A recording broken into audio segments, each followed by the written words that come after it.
of Steve Novotney lives. Eric, how are we doing? Very well, Steve, and thank you for having me. Oh, don't be all formal, bro. All right, you sat behind me for how long? Just a moment ago to make sure I didn't mess this whole thing up. Well, today, yes, and we've had a couple good months of getting here. It's been a process, but just like anything worth doing, if there's a reason, it's going to come together. Yeah, well, I am honored, humbled that a lot of people have watched and listened so far. So thank you again, bro. I know you're not talking. He talked too much. Now you're not talking. What is going on? Oh, John, when he goes silent, just start talking because I know I'm good for a good 30 seconds. I'll just throw out random words. Yeah, I'm like, hey, we only got a minute. All right, I'm just going to talk for 3. Oh, guys. Oh, you know, here's the funny thing. He's as old. John is as old as my youngest child. They went to Wheeling Park together freshman year until I ripped my son out of Wheeling Park and toted him on up to Pittsburgh. That's right, Eric. I've actually got a couple years on John. A couple? Yes. Yeah, Are you closer? Then you're closer to my age. I get there every day. Uh-huh. It's not like it's frozen marble. Is this an over and under bet? It very well could be. Okay. Now, Eric, again, you're the architect. I'm going to give you a ton of credit for that every show. But, you know, again, you heard a moment ago the Governor Justice talked about loosening restrictions, not only on schools, but, you know, and Ohio County schools, Marshall County schools, thank goodness we're out of the red and all the danger areas on that COVID alert map. You know, and by the way, Lead broke the news that was going to be modeled after the Harvard model. Just want to give Lead credit where we can.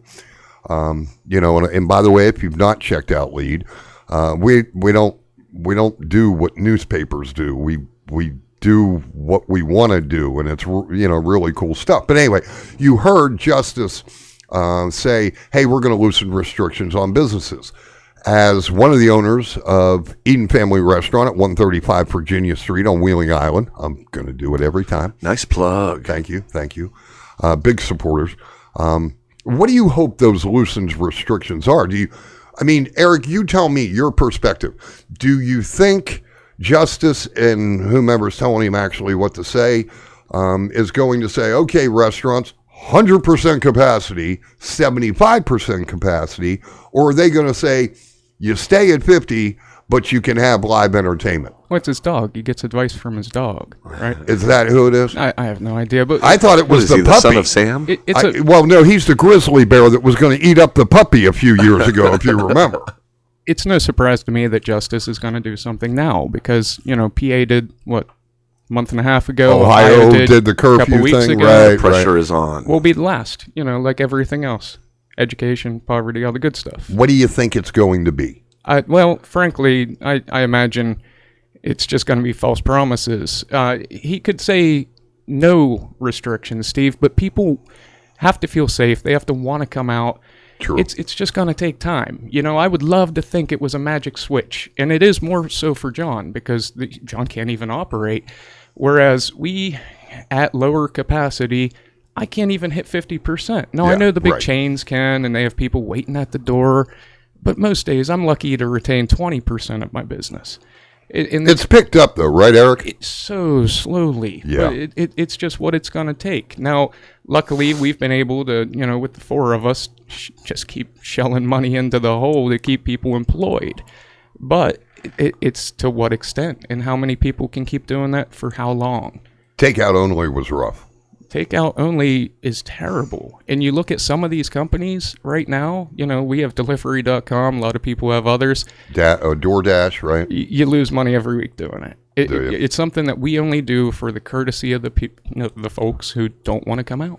Well, and also the quality too. You know, it's takeout terrible. quality is not, and it's not the restaurant's doing a worse job. It's just by the time it gets to you. Well, the condensation. Right now it's 12 degrees outside. Right. If I give you a cheeseburger that's 112 degrees and you put it in a clamshell box and you take it to your car, you got a shot glass of water in the bottom of that thing. How many times have we heard it doesn't travel well? It doesn't. Right. And that's why you see, like, out the mall there, Talaki Packy just killing it, because that stuff's good. It stays good. It travels well. No. Talaki Packy is giving free margarita. That helps. It helps? Have you lived a day in your life in the Valley? Why do you think Jamboree in the Hills went away? Jamboree in the Hills went away because people, when they tried to go Jambo country, everybody was like, wait a minute, I can't take my own beer in? Forget about it. We were spoiled 40 years of, the Super Bowl of country music, and we were allowed to take our own Coors. And do you have any idea how many Coors I busted the wheels off of on those hard, big gravel paths? Many. Probably one a year. But without it, nobody wanted Jamboree in the Hills. They went, how can I say this, ape poop. Blame my roots. Good people trying to do it. The Duttons trying to do it. They just said, hey, we can't make it work. They lost their rear ends last year because it had to be canceled. Yeah. So now they're like, hey, we're going to sell the beer. Well, I'm not going. So the margaritas at Talaki Packy make an impact. They do. And just to touch back on John's first segment, it's not even necessarily that having a solo artist would keep people lingering. It's not that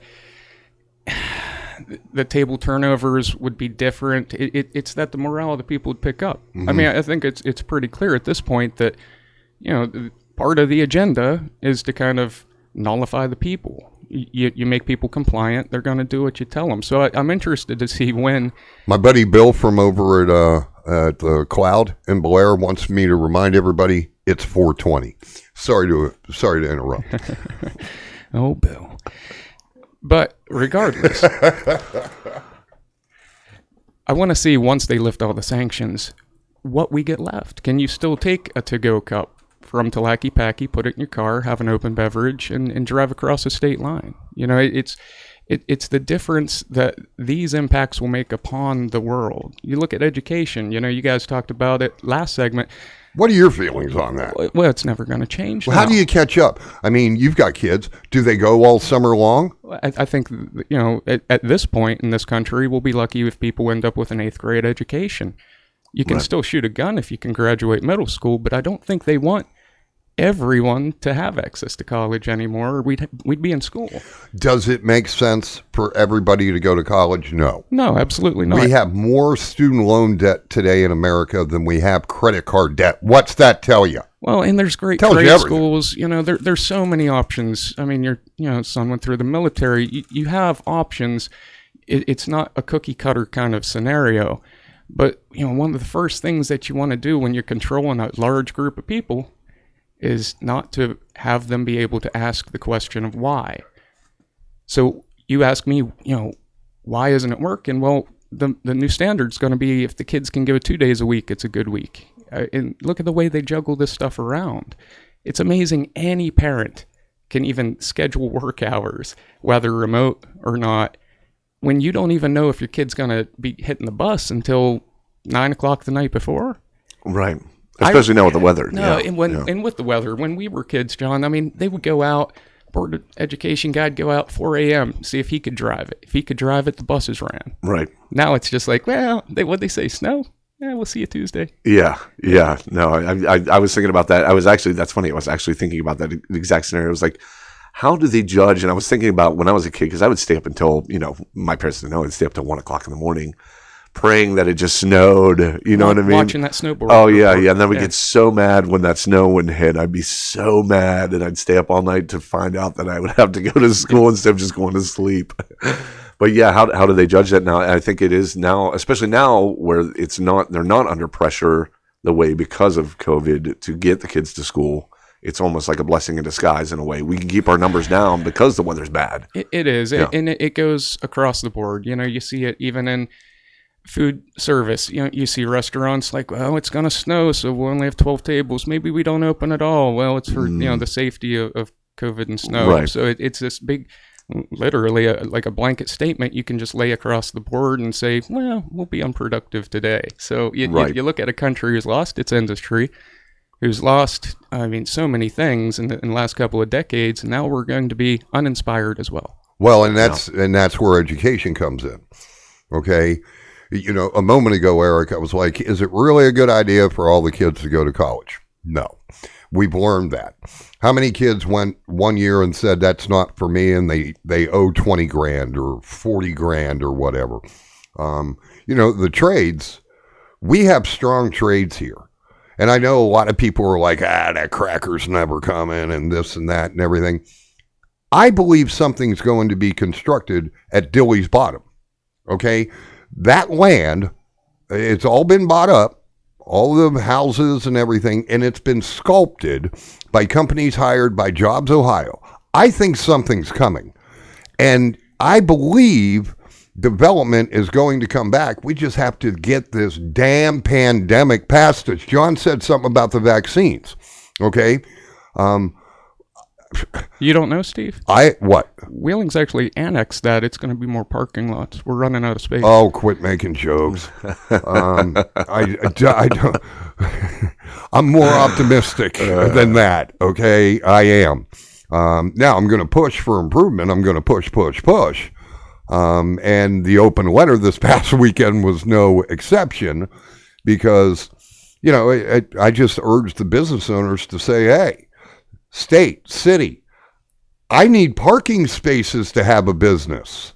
No, I actually closed a little loop on one of those feed shares from that. You know, Alex had tagged me in it for my input, and my first thing was, you know, of course, we'll start a campaign. I'll give you a sandwich, take a shovel, you know, go out, clean up some of the island, because that's where we are, but everyone could do it. We have a restaurant in every side of this town. It's this easy. Okay, like the winter warning tonight is from midnight until tomorrow. Okay, so in the morning, get the roads. Then the next night, get the parking spaces so people have a place to park in town at Center Market, on the island, in front of these businesses. But if you saw my fake news story Sunday night, Eden's not going to be around long because Donald Trump's going to build a golf course. Didn't you see that? Well, that's a fake story. And I mean, Steve, they could push it all into the river, but then you'd have people saying the fish are too cold. You're not going to No. The EPA already said you're not allowed to do that anymore. Really? Because of the brine, the salt, crap we put on the road? Yeah. Well, that makes sense. I mean, if it eats the bottom off my car, it's probably not good for the fish. But it does melt and get there, doesn't it? Yeah. I mean, it's the it all runs somewhere. It is right. It is the most polluted river for a reason. We had that significant snow. We were supposed to get 3, we get 8. And then 2 nights ago, we get rain. Could you imagine how much snow that would have been if it was snow? No, it would have accumulated. You think? Yeah. No, I just... getting back to the point, my number one fear as far as education is concerned is how far behind these kids are, and whether or not those parents and those students are going to make the effort to catch up to where they should be. Some will. Some will. Some can. Some can't. Yeah. Just the parameters of their life is going to prevent They're going to run buses this summer for Ohio County schools. If you want to go, you want to get caught up. Here's my thought on that. Again, I've already said, during this podcast, I don't know if I could have done it, all the homeschool for this long. Once they're allowed to go, parents are going to push their kids to the bus stop. So they, 1, can go to in-person learning because that's best, but 2, so the parents can get back to whatever the new normal is going to be. You agree? Well, it's best for many reasons. Of course, the one-on-one's always going to be the way to learn. You learn by repetition. You learn by watching someone else do it. The real challenge, Steve, and where I think a lot of us miss sight is, maybe my kid could be working harder, self-motivating, that kind of stuff, but only because we have broadband internet. Right. You go an hour down the state, they don't have anything. Dude, you go 25 minutes up the road toward West Lip. Oh, sure. Yeah. Yeah, but without... You go down to Marshall County. Without fiber, without the technology, asking them to do something that's not even possible. You realize 5 years ago the people up in Cameron couldn't use their cell phones at home? Absolutely. And then it turns into how do you separate because of that, and then equalize what is fair for one group of kids and what is not. And it's for not the even other, necessarily like driven by income. It's kind of driven by that hot map. Are you in one of the big bright spots, or are you off in the side someplace? It's also a choice of life. I mean, there's like, to me, I don't want my kid on the internet. It is all day long. Like he's not. He's so young, but some people raise their kids. They don't want them affiliated with that. 24 hours a day. But how long? How long did older folks like me and us? These kids, they've nothing but their phones in their faces all day long. Put the phone down, go outside and play. And look at all of us now. Well, and that's precisely what we're doing here. We're building and adding to that new technology that will either enable people or shelter them from it. Jon, it's really no different than will West Virginia and Appalachian music survive because it's going to be kept in the hollers, right? Or will it survive because we're able to reach out to each other through the internet and social networking and stuff? Will it survive at all? You take a hit like this and it's a year. It's a year with no art being made. We took music out of schools. We took home ec out of schools. We took all the prereqs for trade industries out of schools. Now you're literally stripping musicians of instruments. Yeah. Can it survive? Jon, how many of the people you represent just hung it up? Not too many. The older ones, the younger ones, obviously, that we're going to start getting into the process. I think this definitely curtailed their momentum. Absolutely. The guys that are in their 40s and 50s, they're going to do it no matter what. They're locked in. Now I've seen bands over this last year, of course, break up because sometimes it's like, okay, I can do without this. Well, and it you know what I mean? down. Or the wife's like, you know what? I enjoyed having you home all year. You don't need to go back out on Friday and Saturday nights. And like you spoke of childcare, I mean, can we put kids at a sitter to make or break, right. And it's not worth it 9 times out of 10. So when people kind of turn their back on the art, it gets forgotten. That's why we don't have magicians and sculptors and fun stuff like that. Right. Yeah. The true like art skills that people develop.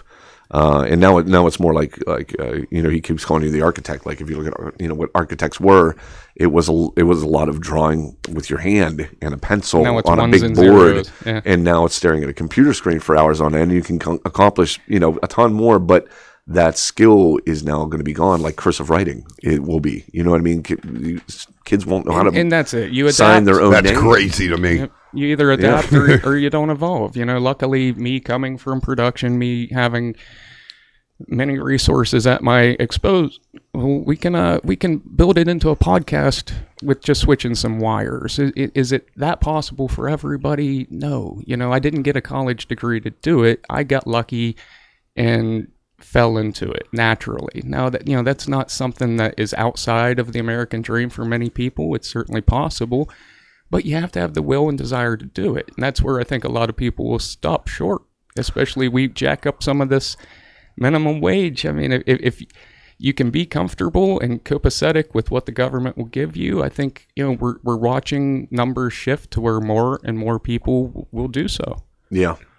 Now, as far as the minimum wage is concerned, okay, everybody wants that to be raised.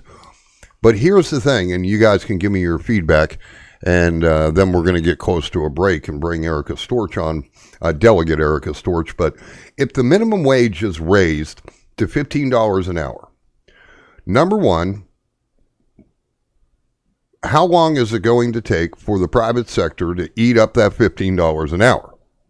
And number two, is it going to get, say, price-wise, inflation-wise, more difficult for people like us to buy the same goods? Let's say a gallon of milk is $2.61 a gallon. Okay, but the minimum wage goes up to $15 an hour. Where's that gallon of milk go?